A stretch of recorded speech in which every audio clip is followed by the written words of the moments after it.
नमस्कार। आँखीझ्यालमा तपाईलाई स्वागत छ। आँखीझ्यालको 1000 अङ्क पुग्नै लागेको छ। यस अवसरमा 985 अङ्कदेखि नै हामीले विगतमा उठाएका मुद्दा र त्यसको पछिल्लो अवस्थाका बारेमा चर्चा गरिरहेका छौँ। आँखीझ्यालका विगतका अङ्क पल्टाउँदै जाने क्रममा पानी र जीवन बीचको सम्बन्ध उजागर गर्ने विषयमा हामी रोकियौँ। आजको अङ्कमा हामी यही विषयमा केन्द्रित रहनेछौँ।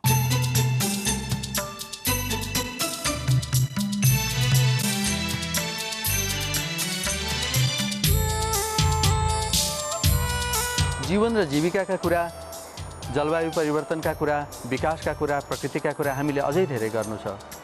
दर्शकहरूको मायाले हामी हेर्दा हेर्दै 1000 अङ्कसम्म पुगिसकेका छौँ र हाम्रो यात्रा अझै निरन्तर जारी रहनेछ। यहाँले अझै मुलुकलाई थप यस्ता कार्यक्रमहरूलाई बाट चाहिँ नि अझै चेतना फैलाइदिनुस्, सतर्क गराइदिनुस्।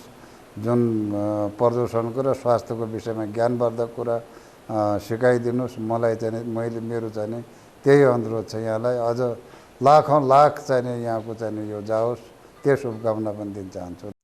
नेपालमा 10 देखि 12% मानिसहरूको रोजीरोटी प्रत्यक्ष पानीसँग जोडिएको छ। नारायणी नदी आसपासमा बस्ने बोटे समुदायको जीवनलाई नजिकबाट निहाल्दा यही तथ्य पुष्टि हुन्छ। आँखीझ्यालको 615 अङ्कमा हामीले तिनै बोटे समुदायको जीवनलाई समेटेका थियौँ।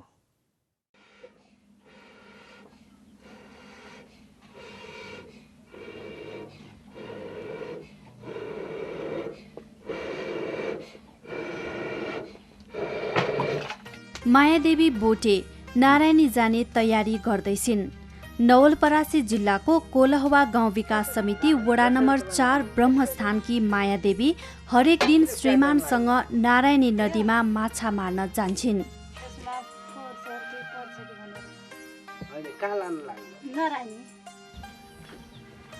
माछा मारेर बेच्नु उनको परम्परागत व्यवसाय हो।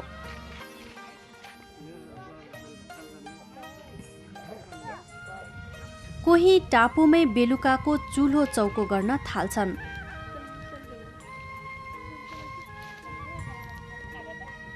मायादेवी दम्पति जाल खेल्दैछन्। नारायणीमा उनीहरूलाई माछा मारेर जीवन गुजारा गर्न भने सजिलो छैन। सजिलो हुन्न, नारायणी बढेको हुन्छ, भेल उड्छ, अनि जान डर हुन्छ, अनि डुङ्गा डुब्न भएको डर लाग्छ। राति पनि राति त कति गैँडा भेटिन्छ घोल खोलमा बसेर।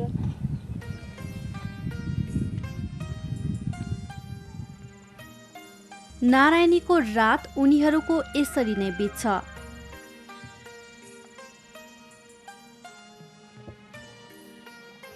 बिहानको घाम झुल्कियो। कोही माछा मार्दैछन्, कोही माछा लिएर फर्किसकेका छन्।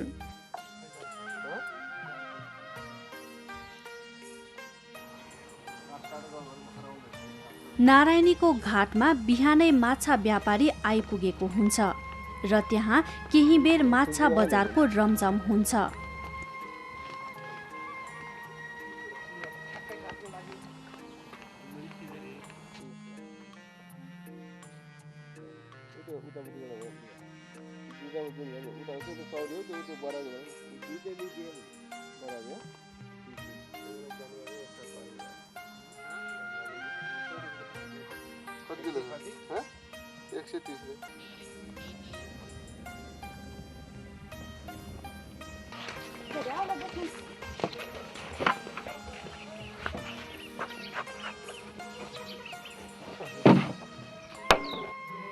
घरमै पनि माछा व्यापारी आइपुगेको रहेछ। यसरी ब्रह्मस्थान गाउँको घर घरमा माछाकै कारोबार हुने गर्छ। जो कोही पनि नारायणीमा माछा मार्न जान्छन्। गर्भवती र सुत्केरी अवस्थाका महिलाहरू पनि माछा मार्न जानुपर्ने नियति बनेको छ। सुत्केरी भएपछि गएन, पहिला नहुँदासम्म त हिँडेको। त्यो बच्चा काख लिएर अगाडि राख्थे, बच्चा दिउँसो दिउँसो भएपछि बच्चा अगाडि राख्थे काखमा अनि अलिक राति भएपछि काँधा बोक्थे अनि बाहना तान्नु पर्थ्यो जाल खसाल्ने बेलामा माछा मार्यो त्यसरी पनि। अहिले हुर्कियो बल्ल सजिलो भयो। ब्रह्मस्थान गाउँ मात्रै होइन, धार्मिक हिसाबले पुण्य भूमि मानिने देवघाटदेखि त्रिवेणी भैँसालोटन बाँधसम्म नारायणी किनारमा बसोबास गर्ने सबै गाउँका बोटे समुदाय यसरी नै जीवन धान्छन् र त्यहाँ बसोबास गर्ने मुसहर र माझी समुदायको जीवनयापन पनि बोटे जस्तै रहेको छ। उनीहरूको जीवन अहिले पनि जल, जङ्गल, जमिन जस्तो प्राकृतिक स्रोतमा नै आश्रित रहेको छ।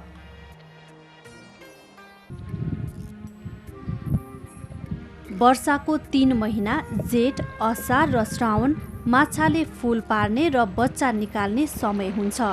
त्यसैले पनि बोटे समुदाय वर्षामा नारायणी छोडेर जङ्गलमा आश्रित हुन्छन्।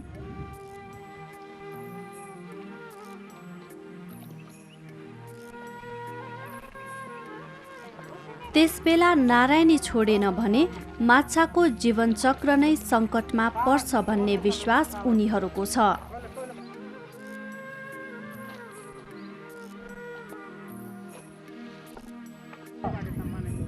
तर अरू बेला भने बोटे समुदायका कतिपय मानिसहरू नारायणीमा माछा मार्न हप्तौं र महिनौसम्मको लागि टापुमा छाप्रो हाल्छन् र रातो दिन माछा मार्छन्। यसरी टापुमै डेरा जमाएर माछा मार्ने बोटेहरूको सङ्ख्या पनि निकै बढी हुने गर्छ। पहाड जस्तो जीवन नारायणीको धारमा बितेको धेरै पुस्ता भयो। अझै पनि उनीहरू नारायणीमै छन्। तर अहिले माछा मार्नेहरूको सङ्ख्या बढ्दो छ र नारायणीमा माछा घट्दो। त्यसैले अब यो जीवन नारायणीमा बिताउन उनीहरूलाई कठिन छ। त्रिवेणी क्षेत्रको भैँसालोटन बाँध पनि त्यसैको उदाहरण हो। यो बाँधबाट धेरैले सेवा र सुविधा प्राप्त गरेको होला, तर बोटे समुदायका लागि भने अभिशाप बनेको छ। यसले माछाको जीवनचक्र अनुसार वातानुकूलित स्थान परिवर्तनका लागि अवरोध पुर्याएको छ। अब कसरी आउँदैन भनेको त्यो अब फाटो खोलेन के अरे, तल अब पानी सुकेको हुन्छ, सबै अब नहरतिर पानी गएको छ, तलबाट माछा आउँदै पाउँदैन समुद्रबाट। त्यो त्रिवेणी त्यो फाटो खोल्यो भने त्यस्तो ठाडो बगेकोमा पनि आउँछ। विकसित मुलुकहरू पानीमा जलचरको अधिकारबारे कुरा गर्दैछन्। प्रकृतिको ठूलो सम्पत्ति जल क्षेत्रमा छ।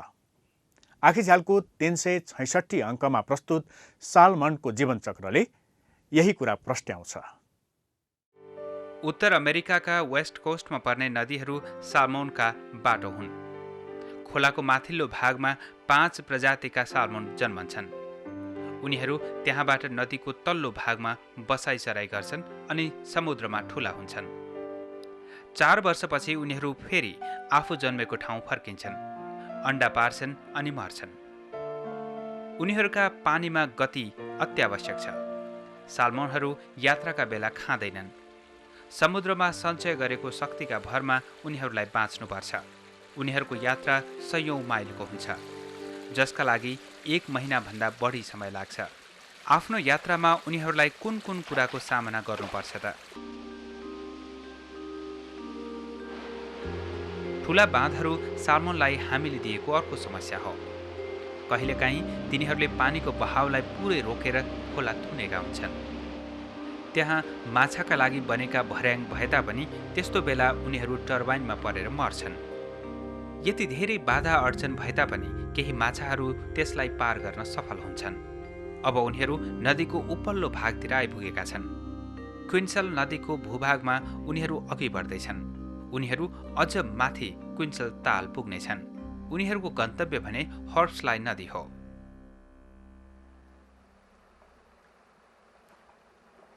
विशाल क्विन्सल तालमा उनीहरू समुद्र फर्कन अघि 1 वर्ष बिताउँछन्। यहाँको सुन्दर नदीले उनीहरूलाई स्वागत गरेर लोभ्याउन खोजेको छ।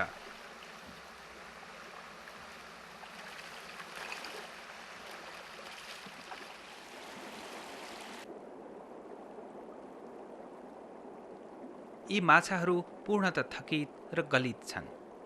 उनीहरूको जीवन अब लगभग सिद्धिने अवस्थामा पुगिसकेको छ। अब एउटै काम मात्र बाँकी छ, अन्डा कोरलेर अर्को नयाँ जीवनको सुरुवात गर्ने। गुड तयार भएपछि दुवै माछा नजिक नजिक बस्छन्। उनीहरूको मुख केही खुलेको हुन्छ अनि उनीहरूले शरीरको तल्लो भागलाई जोडेर अन्डा पार्छन्।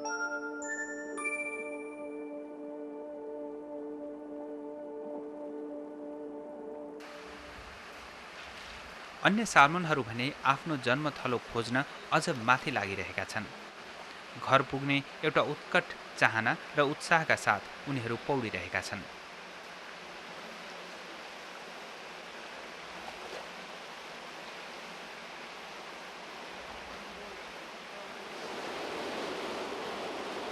केहीले पनि उनीहरूलाई छेक्न सक्दैन।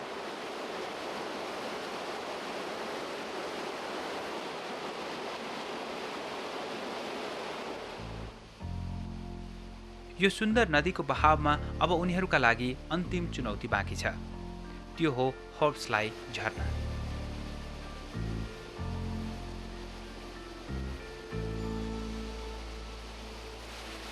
पानीको मुहानमा पुग्नका लागि यसलाई पार गर्नै पर्छ।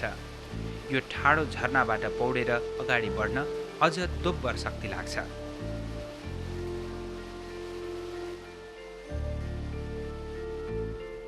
उनीहरू यो तल्लो आधारमा त्यसका लागि शक्ति सञ्चय गर्दैछन्, आफ्नो गन्तव्यको अन्तिम तयारी गर्दैछन्।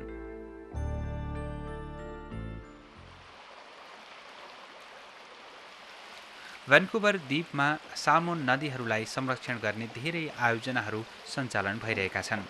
यी विद्यार्थीहरू छहरा मुनिको फोहोर सफा गर्न जुटेका छन्। यहाँ कैयौँ वर्षदेखि साल्मोन आएको देखिएको छैन। फ्रेजर नदीमा झैँ यहाँ प्रदूषण र बाटो छेकिएकोले सरकारको हरेक तहबाट यो कामको थालनी गरिएको हो। साल्मोनलाई फेरि फर्काउन लाखौँ डलर खर्च गरिन लागेको छ। छेकिएको नदीबाट ढुङ्गाको थुप्रो निकालेर खोल्न सकियो भने उनीहरू फेरि फर्कन सक्ने सम्भावना छ। उनीहरू बसाइसराईका कुरामा विशिष्ट छन्। यो लामो बसाइसराई मार्ग खतरापूर्ण छ। नदीमा आउने कुनै पनि परिवर्तनले उनीहरूलाई असर पार्छ। साल्मोनहरू हजारौँ वर्षअघि आफ्ना पुर्खाले पछ्याएको नदीहरूको बग्ने मार्गलाई रोज्छन्। उनीहरूको चाहनाको सबैभन्दा ठूलो शत्रु मान्छे भएका छन्। साल्मोनलाई स्वच्छ पानी चाहिन्छ। उनीहरू अप्राकृतिक बाधाहरूबाट स्वतन्त्र हुन चाहन्छन्। उनीहरूलाई एक्लो छाडिनुपर्छ।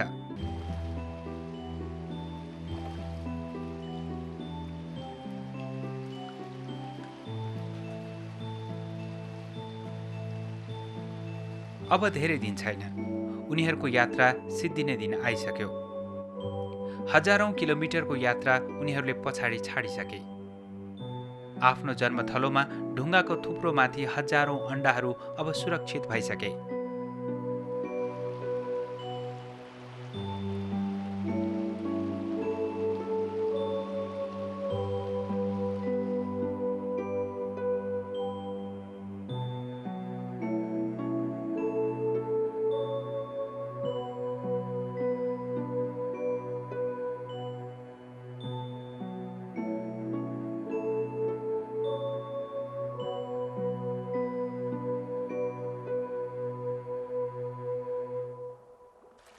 तर नदीमा जीवनचक्र चलिरहेको छ।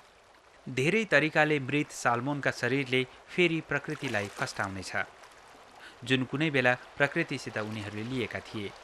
समशीतोष्ण वनमा बुढो रुखहरू मरेर ढलेपछि फेरि पृथ्वीमा समाहित भइरहेका छन्। उता उत्तर अमेरिकामा यी साल्मोनहरू कुनै व्यर्थै खेर गएको छैन। एउटा मरेको वनस्पति होस् वा प्राणी, अर्काका लागि जीवनदान सिद्ध भइरहेको छ।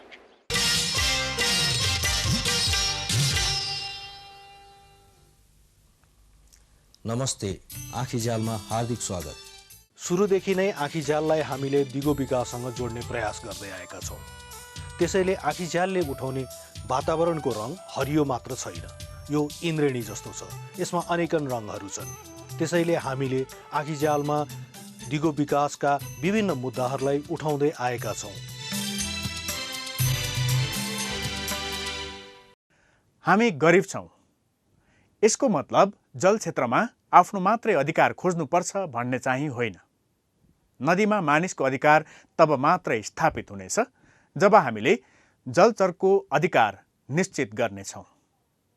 के हामीले आफू सम्पन्न बन्ने क्रममा जलचरको अधिकारबारे ख्याल गरेका छौँ त? चन्द्रकान्त पण्डितको रिपोर्ट। यो पटक अलि फरक भयो। खासै प्राथमिकतामा नपर्ने जलचरको अधिकारका पक्षमा व्यापक चर्चा भयो। भदौ दोस्रो साता काठमाडौँमा जलचर संरक्षण र नेपालमा यसको अवस्थाबारे छलफल गर्न इन्जिनियर, वातावरणविद, नीति निर्माता तथा अन्य सरकारवालाहरू भेला भए। युएसएड अन्तर्गतको पानी परियोजनाले जुराएको थियो यो अवसर। यो जलचरको अधिकारका कुरा गर्न धेरै सरकारवालाहरू भेला भएको पहिलो कार्यशाला थियो। यो छलफल विशेष गरी नदीमा बनाइने जलविद्युत आयोजनामा फिस ल्याडर अर्थात् माछाको भर्याङ बनाउने विषयमा केन्द्रित थियो। छलफलका बेला जलचर संरक्षणमा नेपालमा भएका प्रयास, कानुनी प्रावधान, फिस ल्याडरको व्यावहारिक पक्षका साथै यसको प्रयोग र चुनौती लगायतका विषयमा चर्चा भयो। छलफलमा फिस ल्याडरबारे विकसित मुलुकका सफल अनुभव समेत समेटिए। भदौ 8 गते काठमाडौँमा सुरु भएको 3 दिने छलफलको क्रम बाँकी 2 दिन नुवाकोटको त्रिशुली नदीमा जलविद्युत आयोजनाहरूमा बनेका फिस ल्याडरको अवस्था बुझेर समापन भयो। जलचर संरक्षणको ध्येयले तय भएको यो यात्राले धेरै प्रश्नहरू उब्जायो। अनेकौं मध्येको अहम प्रश्न थियो के हामी जलचरको अधिकारका लागि सचेत छौँ त?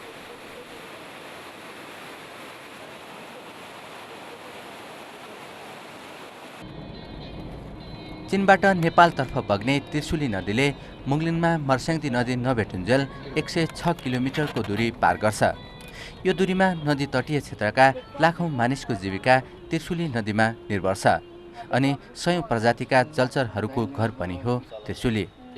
यो नदीमा अहिले 38 वटा जलविद्युत निर्माण हुँदैछन्। 4 वटा जलविद्युत आयोजना निर्माण भइसकेका छन्। 12 वटा निर्माणाधीन छन् भने 21 वटाले निर्माणको अनुमति पाइसकेका छन्। त्रिशुली नदीको 106 किलोमिटर दूरीमा बन्न लागेका 38 वटा जलविद्युत आयोजना के यहाँको जलचक्रका लागि उपयुक्त होलान् त? त्यो सबै हाइड्रो बनिसकेपछि माछालाई चाहिँ खत्तमै हुने हो कि भन्ने हामीलाई पनि शङ्का लागिरहेछ। प्रोपर रिभर बेसिन प्लानिङ हुनु पर्यो। कुन रिभरमा हाइड्रो पावर गर्ने, कुन रिभर इरिगेसनको लागि छोड्ने, कुन रिभर चाहिँ हाम्रो चाहिँ यो राफ्टिङको लागि छोड्ने र कुन रिभर फ्री फ्लोइङ गर्ने हो, कुन रिभर हामीले चाहिँ माछाको लागि हो भन्ने कुरा आजको परिवेशमा नेपालको कन्टेक्समा धेरै नै जरुरी छ। नभए हामी चाहिँ के हुन्छ भने अहिलेको अवस्थामा आएर जलचरलाई हामीले चाहेर पनि बचाउन सक्ने अवस्था छैन। त्रिशुली नदीमा पाइने सयौं प्रजातिका जलचरलाई छाडेर माछाको मात्रै कुरा गर्ने हो भने पनि यहाँ 18 भन्दा बढी प्रजातिका माछा पाइन्छन्। जीवनचक्र पूरा गर्न माछाहरू लामो, छोटो र मध्यम दूरीको बसाइसराई गर्छन्। सामान्यतया लामो दूरीमा बसाइ सर्ने माछा हिउँदमा तल र बर्खामा माथितिर सर्छन्। लामो दूरीको बसाइ सर्ने 5 प्रजातिका माछा पाइन्छन् त्रिशुलीमा। तर अहिले नै हेर्ने हो भने पनि त्रिशुलीको तल्लो भेगतिर जलविद्युत निर्माणका लागि बनाइएका बाँधका कारण असला बाहेकका माछा माथितिर पाइन छाडेका छन्। हामीले चाहिँ तल चाहिँ ड्यामभन्दा मुनितिर अहिले केही हदसम्म पाउन सक्छौँ। ड्यामभन्दा माथितिर एकदम कम नगन्य रूप पाए पनि नगन्य रूपमा भन्ने कुरा भयो। अनि असला चाहिँ अलिकति पाएको छ माथि पनि। माथि त्यो असला पाउनुको मुख्य कारण चिसोमा बढी बस्ने होला, त्यो चाहिँ अस्ति बढी मात्र पाएछ। 4 वटा जलविद्युत निर्माणको परिणाम यस्तो हुँदैछ भने बाँकी 34 वटा जलविद्युत भन्दा कस्तो हालत होला सहजै अनुमान गर्न सकिन्छ। प्रजनन गर्नको लागि उनको सन्ततिलाई कायम राख्नको लागि उनीहरूले चाहिँ गर्ने त्यो आवागमन उनको आवश्यकता हो। त त्यो कुरालाई बरकरार राख्न, मेन्टेन गर्न चाहिँ वास्तवमा जुन अहिले फिस ल्याडरको जुन चाहिँ प्राकृतिक जुन कानुनी व्यवस्था छ त्योभन्दा पनि माथि उठेर सोच्नुपर्ने आवश्यकता छ जस्तो मान्दछु। त्रिशुली नदीमा मात्र होइन, अन्य नदीमा पनि यस्तै समस्या छ। नदीमा बनाइने जलविद्युत, खानेपानी, सिँचाइ योजना तथा अन्य संरचना निर्माणका बेला जलचरहरूलाई ध्यान नदिँदा यस्ता समस्या आउने गरेका हुन्। नेपाल जति जलस्रोतमा धनी छ त्यति नै सम्पन्न छ जलक्षेत्रको इकोसिस्टम अर्थात् पारिस्थितिकीय प्रणालीमा। एक अध्ययनका अनुसार नेपालको 3वटा नदी जलाधार क्षेत्र र एउटा नदी प्रणालीले कुल भूभागको 2.5% क्षेत्रफल ओगट्छ। यो जलक्षेत्रमा 232 प्रजातिका माछा पाइन्छन्, जसमध्ये 217 प्रजातिका रैथाने माछाहरू मात्रै छन्। यसैगरी 53 प्रजातिका भ्यागुता, 9 प्रजातिका गङ्गटा, 50 प्रजातिका अक्टोपस तथा 47 प्रजातिका उभयचरहरू पाइन्छन्। जलक्षेत्रको यो पारिस्थितिकीय प्रणालीले मानव जीवन सार्थक बनाउन निकै महत्त्व राख्छ।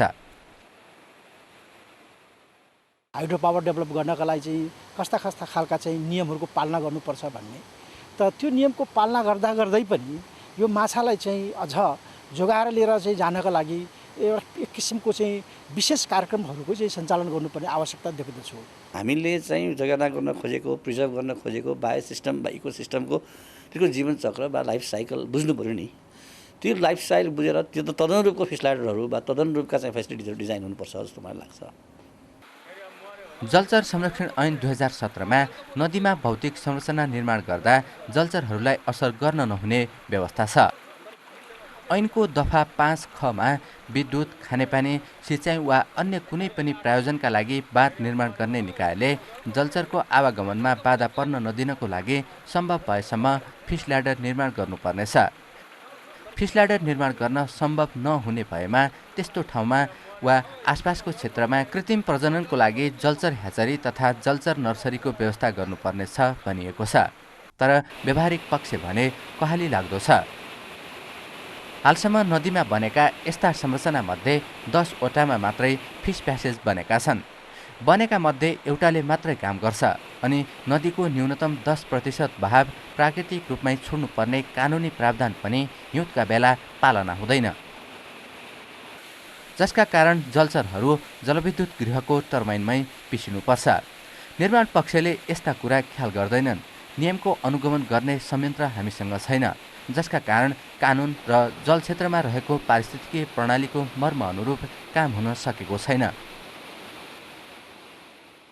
अब फिस ल्याडर बनाएर त्यसमा पानी नै नछोड्ने, अनि अब फिस ल्याडर बनाएर त्यहाँ चाहिँ डोको थापेर माछा मार्ने, यस्तो गरेपछि त कसरी चाहिँ त्यो सम्भव हुन्छ? बाँधहरूमा जुन माछाको भर्याङ बनाइयो, जुन चाहिँ माछाको ह्याचरी बनाइयो, त्यो वास्तवमा माछाको लागि व्यवहारिक छ कि छैन, या चाहिँ त्यो ऐनमा व्याख्या गरिए मुताबिकको त्यसले चाहिँ कार्यविधि त्यसको चाहिँ जुन चाहिँ त्यसको मनोभाव छ त्यसलाई परिपूर्ति गर्छ कि गर्दैन भन्ने, त्यसलाई हेरचाह गर्ने, त्यसलाई चाहिँ अनुगमन गर्ने कुनै अङ्ग चाहिँ यहाँ उपस्थित भएको पाइन्न।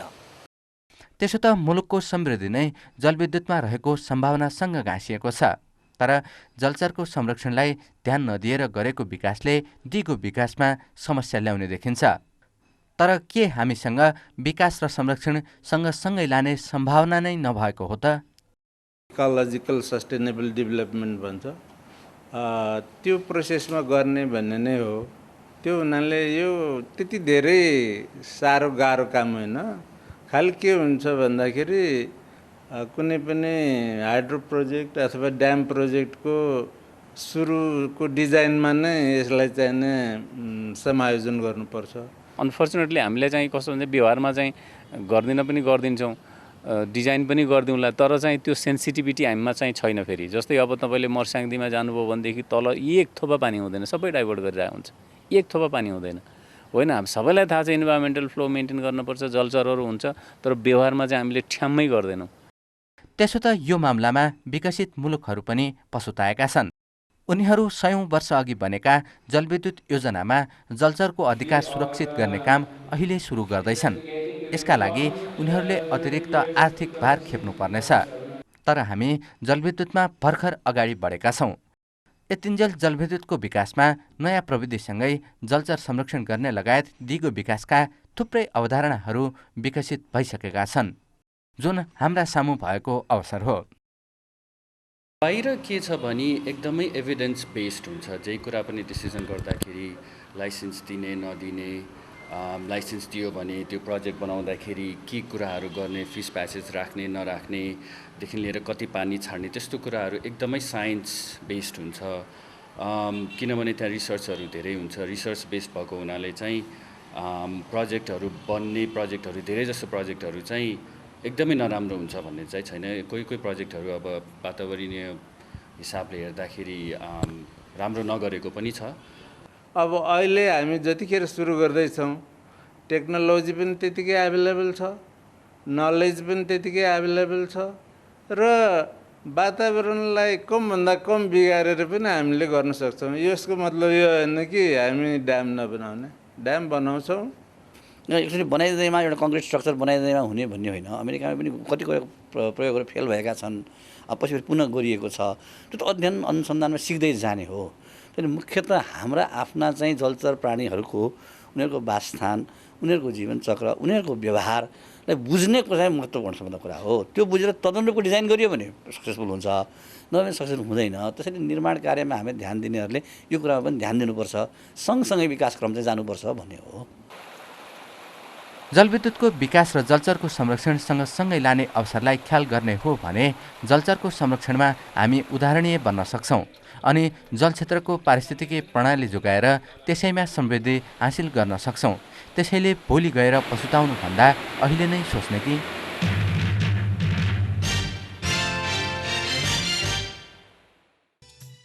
यो अङ्क हेरिसकेपछि सुझाव तथा प्रतिक्रिया भए पठाउने हाम्रो ठेगाना हो कार्यक्रम आँखीझ्याल, नेपाल वातावरण पत्रकार समूह, post box number 5143 Kathmandu, Nepal.